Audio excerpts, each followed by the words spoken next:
Hi, honey. Hi. I heard something rather interesting, and I wasn't really gonna add my little 2 cents, but I'm gonna go ahead and say what's on my mind in a very respectful manner. But I find it like ironic how when it comes to certain individuals in the black community who are not that privileged, anytime you might have a disagreement with somebody who's more powerful and more successful, it's almost automatically labeled as hate. And some black people that are like woke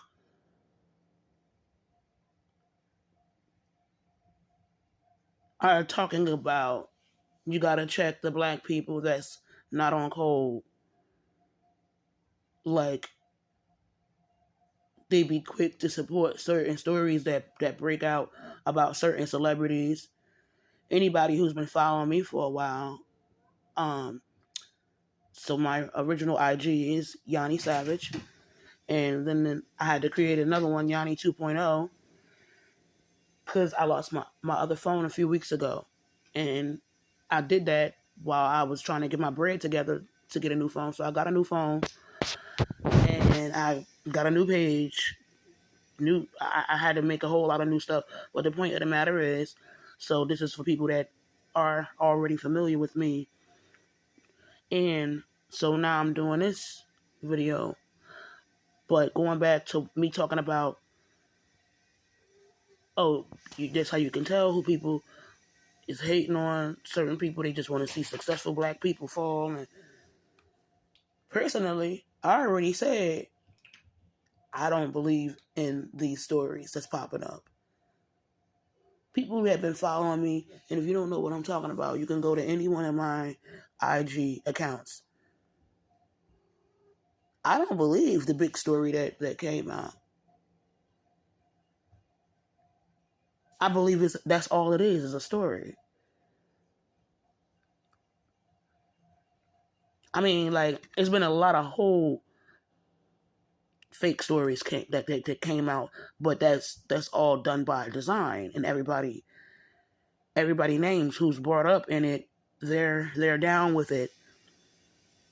It's all a distraction, not my business, to be honest with you. So you can't say that I'm hopping on somebody's hate campaign or bandwagon. You can't say that, because when it comes to certain things about powerful people, I know what's true and what's not. I know what's a distraction and what's not. However, a lot of this stuff started a few days ago because I laughed or publicly endorsed Andrew Schulz. And I think people are fearful of me getting certain privileges from the white power structure that they got over the years and are still benefiting from. Like they want to be able to do whatever they want and still be down with the white power structure and get protection and go under the radar. But they don't want certain black people to be able to have the same privilege that they got. The forgiveness stimulus package that they got. Whatever. But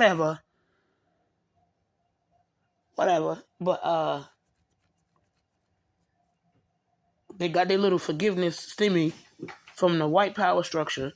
Cause let's be very clear about this. Make no mistake. Even your richest black celebrities, they answer to somebody who is not black. Especially for the ones in secret societies, they just like we all depend on a power structure outside of us that is run by people who are not black. So this is not me throwing shade or trying to be funny. It is what it is. Even when I don't get the help that I need at UMDMJ, and some of my nurses or doctors look like me, they answer to somebody who is not black. some of these faves out here, they not, I don't want to look like I'm hating or throwing shade. People look at the glitz and glams and the expensive clothes and good looks, and 1 second, you know, a lot of things are not what they appear to be, and that's okay.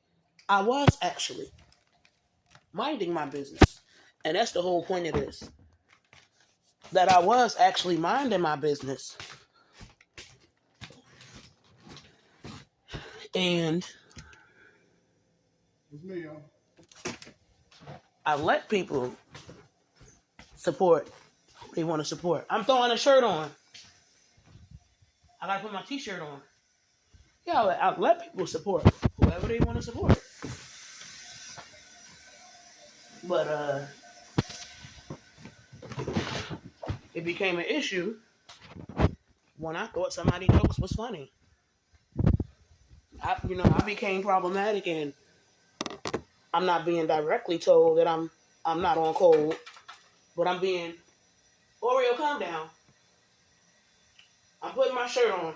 I'm being told indirectly that I'm not on code, and I'm part of the problem.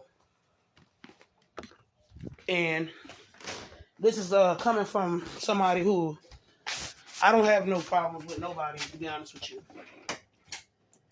And he actually was a little supportive. He do a lot for the community. He was supportive of me, but a whole bunch of people that want to see me fall convinced him to basically start, dumping on me and turning his back on me. When I first came across him years ago online, the thing I didn't like about him was who he aligned himself with. It wasn't even him. It was who he aligned himself with. These guys who, said a whole bunch of crazy stuff about black females over the years. And, like, for people that have to deal with the aftermath of that and what's happening or what transpired outside of that, it wasn't cool. And it's like, even if your rhetoric is not, if you're not on that program, anti-black female program, hate campaign, whatever you want to call it, you could make the argument that if you're aligning yourself with guys like that, and you have a history of doing that, well, then you're not really all the way on code. And then when it comes to the whole on code thing, the way I look at it is, you either on code or you're not. You can't half-ass that. You can't halfway be on code. And that brings me to something else. One of the things I was telling a loved one of my cousins, was I just think it's funny that this comedian, who I know was joking, was able to get such a reaction out of people. And I know for a fact that folks is comfortable with things being said that's 1,000 times worse. I mean, 1,000 times worse. Said and done. And a lot of folks, when I say folks, I'm talking about a lot of black people. A lot of us are okay with things being said and done. That's way worse than what Schultz did. That's all I said. And a bunch of people took it personal and made it into something way bigger. They made it about them. When I see people in the black community celebrating and defending people that's gangbangers or used to be gangbangers and did a whole lot of crazy stuff, maybe they converted to Islam to, later on in life, or they every now and then they get in trouble, you know what I'm saying? But because of the money and the privilege and the power that comes with it, they're not gonna be treated like the average Joe. So like when I see them or they have a history of being toxic, the history of domestic violence. When I see black people celebrating these types of artists, you know what? I let them celebrate they toxic black faves. I let them, whether they faves got a history of beating on folks or whatever they got a history of doing. And let's just say they do movies, they do music, or they do a combination. I let black people, you know, play their songs, watch their movies in peace. However, it became a problem when I supported Andrew Schulz a few days ago.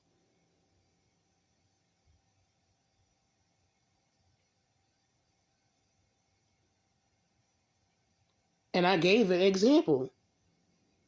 And this is not the first time, and this is not the only instance where a dark-skinned woman needed help. And it's a lot of black people in this community that did not come to her aid. But you know who did? Her white partner.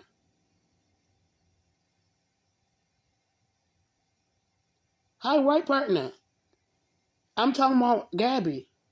She's an unapologetically black woman that, and I know that generally speaking, black people don't really care about black women that look like that.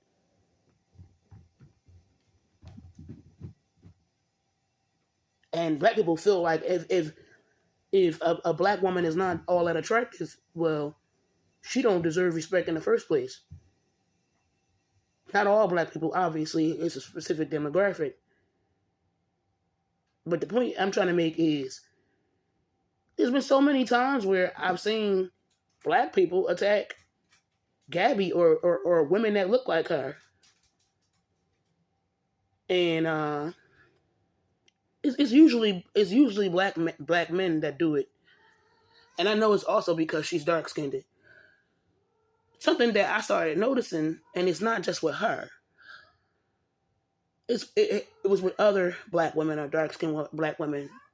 A lot of times it'll be a mixture. You might have black women, but you might also have like white people defending these dark skinned black women. And it brings me to another point about the whole on cold thing that I heard somebody discussing this morning on YouTube. Are these black people that like to mock dark-skinned black women and make fun of them, including some of y'all favorite black male rappers that's colorist, are they on cold when they doing that? And the way I feel in certain things that I know that's like esoteric or whatever, and certain things that I've seen with these colorist dudes, I think it gets worse than that. I think if given the opportunity to do whatever they want to black girls in the community that is looked at as like throwaways or undesirables or too black, if the white supremacist power structure is okay with them doing certain harmful things, they will do it. They will stealth a dark-skinned black girl. They will beat on her. Or like where I came from, like, it's okay for them to, you know, mess with the minors. They can just do whatever they want and, like, you know what I'm saying? And it's wild to me how somebody who I used to really, really like admire and look up to, he wants to talk about certain black people not being on cold. But these guys are not on cold when they're doing that. When they act like some of us are not really a part of the community, you know, or we don't feel the same type of pain as women that's different colors than us, or they are of a different shade, a lighter shade, and a different phenotype, and they got a different hair texture. When they act like we're a different species in so many words, in so many ways, excuse me. We gotta check these people. And then he mentioned, like, okay, yeah, a lot of these people that look like us, they are tethers. They don't be on cold. And he was speaking more about the Daniel Penny thing too. And how he has a problem seeing people of African descent, whether they be a foundational black American or a tether, being so happy about the outcome. I said, you know what? And I didn't post about it. I didn't bring it up. But I think it was a New Jersey father who tried to defend himself and his two sons against somebody who was threatening him and shouting out racial slurs and things like that. And it, he didn't have the same outcome. And the way I feel in 2024 is, look, let everybody defend themselves, regardless of what they look like. Let everybody defend themselves. Give everybody a hate crime bill. It probably won't happen in my lifetime. And because I know everybody cannot defend themselves and everybody don't have a hate crime bill, that was really the only thing stopping me from like celebrating what happened with Daniel Penny. But from what I read, it wasn't just non-black people that was afraid of what was going on the train. It was either some black women that was afraid of what was going on the train.